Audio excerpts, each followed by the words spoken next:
दोस्तों वंदे मातरम। सर्वप्रथम आप सब लोगों को दिवाली की बहुत बहुत शुभकामनाएं।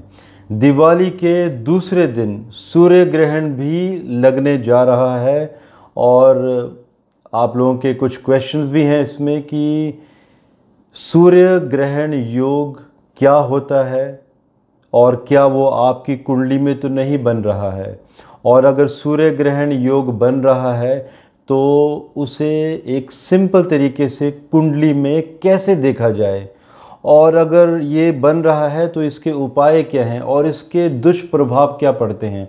तो पहले तो आप अपनी कुंडली देख लीजिए कि अगर आपकी कुंडली में, लगन कुंडली में सूर्य के साथ केतु या सूर्य के साथ राहु कोई भी प्लैनेट हो तो आपकी कुंडली में सूर्य ग्रहण योग बना हुआ है।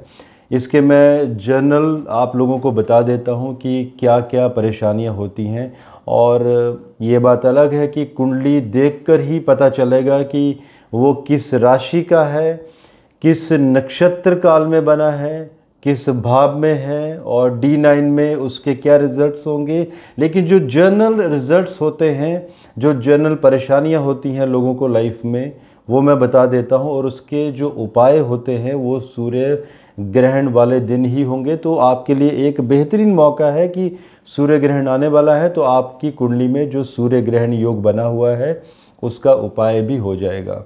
दोस्तों, जिन लोगों की कुंडली में सूर्य ग्रहण योग बनता है उन्हें यश नहीं मिलता, चाहे वो किसी के लिए कितना ही अच्छा क्यों ना कर लें, उन्हें यश की प्राप्ति कभी नहीं होती है।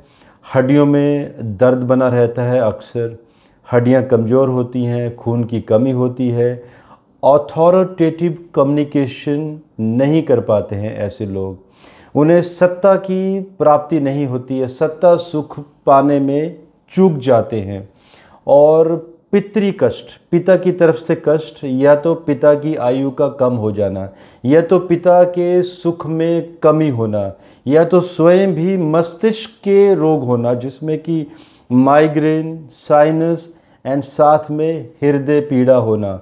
बेसिकली ऐसे लोगों को हीमोग्लोबिन की कमी हमेशा देखी गई है, और लीडरशिप का ना के बराबर होना। लीडरशिप की अगर हाउस एक्टिव भी है कुंडली में तो भी ऐसे लोगों में लीडरशिप की कमी देखी जाती है। जब वो दोस्तों के साथ बैठे होते हैं या कहीं सगे संबंधियों के साथ तो वो अपनी बात रखने में सक्षम नहीं होते हैं, उनका अक्सर उपहास उड़ाया जाता है। वो ऐसे लोग स्वयं को लेकर भी कभी भी सीरियस नहीं होते हैं और किसी की भी बातों में आ जाते हैं, और कभी भी एक परफेक्ट कैलकुलेशन, डिप्लोमेटिक जो कैलकुलेशंस होती हैं उन्हें नहीं समझ पाते हैं, कूटनीति का ज्ञान नहीं होता है ऐसे लोगों को।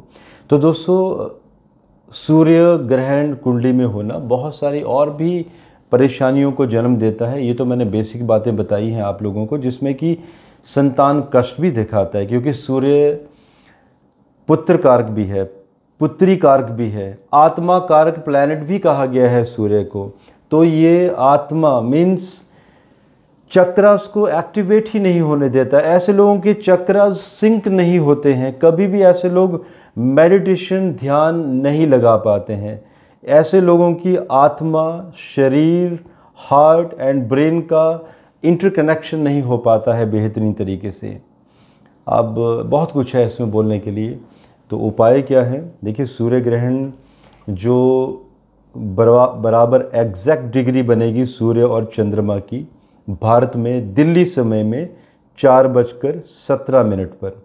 इसके ऊपर मैंने एक वीडियो भी दिया है अभी 2-3 दिन पहले, आप वो भी चेक कर सकते हैं कि उसके विश्व पर क्या प्रभाव पड़ेंगे। ये तुला राशि पे सूर्य ग्रहण पड़ने वाला है।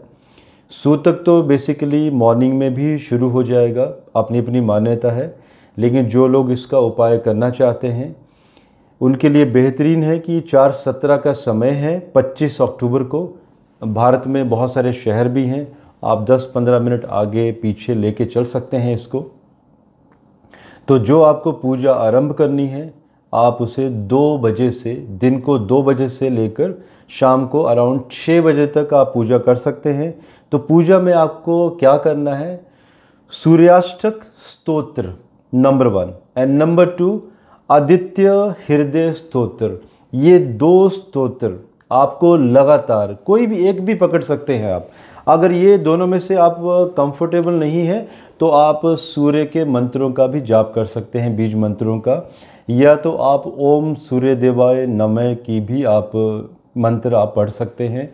और जिसमें कि जिन्हें सूर्य ग्रहण योग बनता है उनके लिए बेहतर है कि वो उस दिन अन्न का त्याग करें। नेक्स्ट डे अगले दिन मॉर्निंग आवर्स में ही उन्हें अन्न ग्रहण करना चाहिए और सुबह 10 बजे के बाद भोजन करना मतलब फ़ायदेमंद नहीं रहेगा ऐसे लोगों के लिए जिन्हें बेसिकली सूर्य ग्रहण योग है। सब लोगों की बात नहीं कर रहा हूँ मैं यहाँ पर।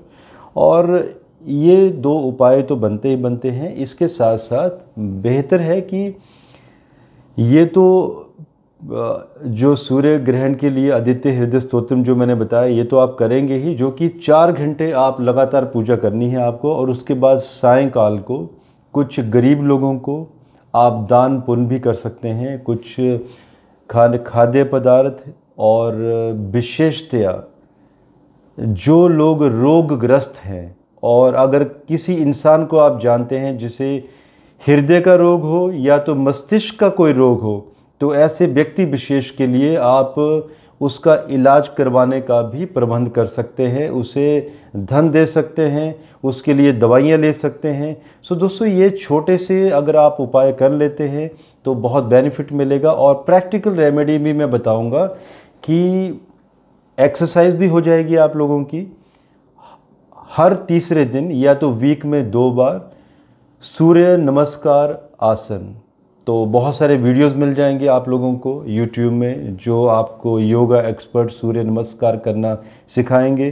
तो जो लोग हेल्दी हैं उनके लिए बेहतर है कि वो 40 to 50 रिपीटेशन कर सकते हैं और जो लोग कमज़ोर हैं वो कम से कम 5 या 10 रिपीटेशन कर सकते हैं। और यहाँ पे मैं एक बात कहना चाहूँगा कि मैं खुद स्पोर्ट्स पर्सन हूँ।